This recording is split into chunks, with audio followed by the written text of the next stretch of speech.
नमस्कार मेरे प्यारे दोस्तों। किसी इंसान को उतना ही तड़पाओ जितना वो बर्दाश्त कर सके। किसी इंसान को उतना ही तड़पाओ जितना वो बर्दाश्त कर सके।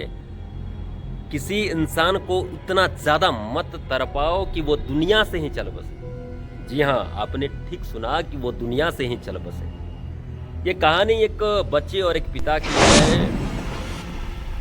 एक पिता अपने बच्चों को लेकर के रास्ते से जा रहा था और वो रास्ते पे जाने के क्रम में एक बहुत बड़ा नदी देखा और उस नदी में एक सोने का फल देखा। मजे की बात ये रही कि उस फल को लेने के लिए तकरीबन करोड़ों लाखों लोगों की भीड़ लगी हुई थी और इस पिता ने अपने बच्चे को कहा कि किसी भी कीमत पे उस सोने के फल को तुझे लाना है। पिता का बात सुन करके बालक आश्चर्यचकित हुआ कि मैं इस फल को लाने में असमर्थ हूँ। पिता ने कहा किसी भी कीमत पे इस फल को तुम्हें लाना है। बार बार वो पिता को समझाता रहा कि पिताजी मैं इस फल को नहीं ला पाऊंगा, मैं इस फल को लाने के लिए नहीं बना हूँ। पिता ने उसकी एक नहीं सुनी और उस नदी में अपने बालक को धक्का दे दिया और वो बालक उस नदी में किसी भी कीमत पे जाना शुरू किया और जाते जाते वो फल के पास नहीं पहुंच पा रहा था। चूँकि ऑलरेडी इतना ज़्यादा उस फल को लेने के लिए भीड़ लगी हुई थी, उस सोने के फल को लेने के लिए इतना ज़्यादा भीड़ लगी हुई थी। ये बालक घबरा गया अपने पिता से, बार बार फिर वापस आकर कहने लगा कि पिताजी मुझसे नहीं होगा, नहीं होगा, नहीं होगा। पिता ने कहा किसी भी कीमत पे तुम्हें वो फल लाना है। वो बालक परेशान हुआ, अपने आप को संभाल नहीं पाया और कुछ दिनों के बाद उस बालक की मृत्यु हो गई। वो बालक मर गया और इस पिता को पता लगा कि इसका बेटा मर चुका है। इसका पिता कुछ समझा नहीं और ये अचानक घबरा गया कि ये हमारे साथ क्या हो गया, एक छोटा सा बालक मेरा क्यों मर गया।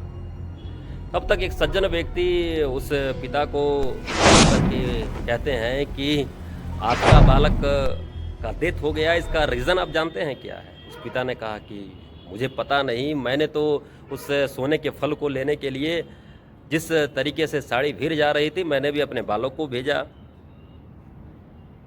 आपको पता ही नहीं है कि वो फल सच में था या नहीं था, क्या उस नदी में पानी थी या नहीं थी, जाने बिना आपने उसे धक्का दे दिया और आपको ये अंदाज़ा भी नहीं था कि वो जो फल नदी में दिखाई दे रहा था, चूँकि वो असली फल था ही नहीं बल्कि वो फल की परछाई थी और आपने जिस नदी में अपने बालक को ढकेला था वो नदी नहीं बल्कि दलदल था।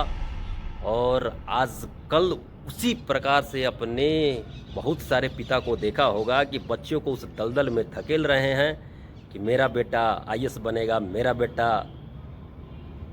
नीट का एग्ज़ाम क्वालिफाई करेगा, मेरा बेटा।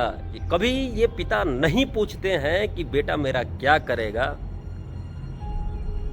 और उसी तरीके से उस परछाई को लेने के लिए, उस परछाई वाले फल को लेने के लिए पिता अपने बेटा को बार बार धक्का दे रहे हैं। इसलिए सारे पिताओं से भी मेरा एक रिक्वेस्ट है कि आप अपने बच्चों से ज़रूर पूछें कि वो लड़का वास्तव में करना क्या चाहता है, उसके लिए कौन सी फल बनी हुई है, ज़रूर पूछे उससे। नहीं तो इसी पिता के भांति आप भी अपने बालों को कभी ना कभी खो दीजिएगा। मेरे प्यारे दोस्त, ये छोटी सी स्टोरी मैं इसलिए सुनाया आप लोगों को ताकि इससे बहुत सारे पिता भी बदल सकें। और साथ ही साथ आप लोगों से एक रिक्वेस्ट है मेरे भाई कि अगर आप मेरे YouTube चैनल पर नए हैं तो इस चैनल को सब्सक्राइब करें, बेल आइकन प्रेस करें, कमेंट करें और ज़्यादा से ज़्यादा शेयर करें ताकि ये इन्फॉर्मेटिव वीडियो आपके बहुत सारे दोस्तों के पास जा सके। राधे राधे।